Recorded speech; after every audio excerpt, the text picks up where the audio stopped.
बच्चों, चलिए प्रश्न पढ़ते हैं। तो प्रश्न में दिया गया है पीसीआर में रेगिस्तान एंजाइम का उपयोग किया जाता है। तो इस प्रश्न की मुख्य अवधारणा है, तो यहाँ लिखेंगे मुख्य अवधारणा।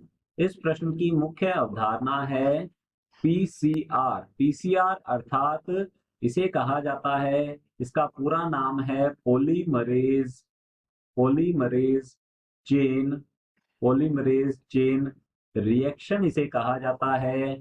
हिंदी में इसे पॉलीमरेज श्रृंखला अभिक्रिया के नाम से जाना जाता है। तो यहाँ लिखेंगे हम पॉलीमरेज श्रृंखला श्रृंखला अभिक्रिया।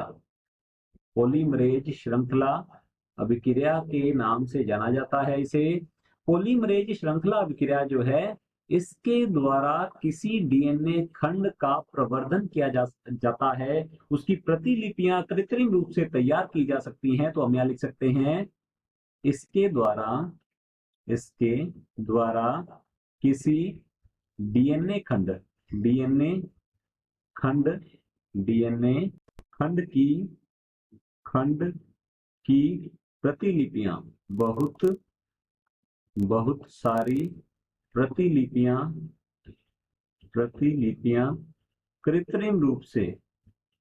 कृत्रिम रूप से तैयार की जा सकती हैं तैयार की जा सकती हैं। तो ये है पॉलीमरेज श्रृंखला अभिक्रिया। तो पॉलीमरेज श्रृंखला अभिक्रिया जो है, इसके 3 चरण होते हैं। तो हम यहाँ लिखेंगे इसके 3 चरण होते हैं। पहला चरण है इसका विकृतीकरण, तो पहले लिखते हैं विकृतीकरण। दूसरा चरण है इसका तापानुशील और तीसरा जो चरण है इसका, ये होता है प्रसार। तो यहाँ लिखते हैं प्रसार। विकृतीकरण में जो डीएनए खंड होता है, मूल डीएनए खंड, उसको अधिक ताप पर विकृत किया जाता है, उसके बीच में हाइड्रोजन बंध को तोड़ा जाता है। फिर तापानुशील में यहाँ पर छोटे डीएनए खंडों को इन सिंगल स्ट्रैंडेड या एक रज्जुकीय डीएनए के साथ जोड़ा जाता है, और प्रसार में फिर इन जो प्राइमर को जोड़ा गया है उन्हें बढ़ाया जाता है, उनका दीर्घीकरण किया जाता है। तो यदि हम बात करें प्रसार में, तो प्रसार में जो एंजाइम है, प्रसार में जो डीएनए पॉलीमरेज एंजाइम होता है, वह विशेष प्रकार का एंजाइम है, उसका नाम है टैक पॉलीमरेज। तो यहां हम लिख सकते हैं इसका नाम है टैक पॉलीमरेज एंजाइम होता है। इसे इस तरह से भी हम लिख सकते हैं, टैक पॉलीमरेज एंजाइम का उपयोग किया जाता है।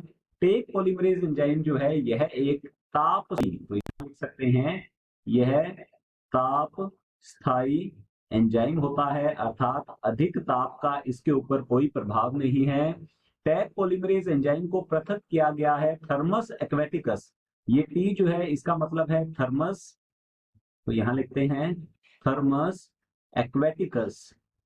एक्वेटिकस नामक जीवाणु से, जो कि गर्म झरनों में रहने वाले जीवाणु है। ये इस जीवाणु से इस पॉलीमरेज एंजाइम को पृथक किया गया है, जिसका उपयोग पीसीआर में किया जाता है। तो हमारा जो प्रश्न है, पीसीआर में एंजाइम का उपयोग किया जाता है, तो ये एंजाइम का नाम है टैक पॉलीमरेज एंजाइम, और ये एक ताप स्थायी पॉलीमरेज एंजाइम होता है। तो हमारा उत्तर होगा टैक पॉलीमरेज एंजाइम।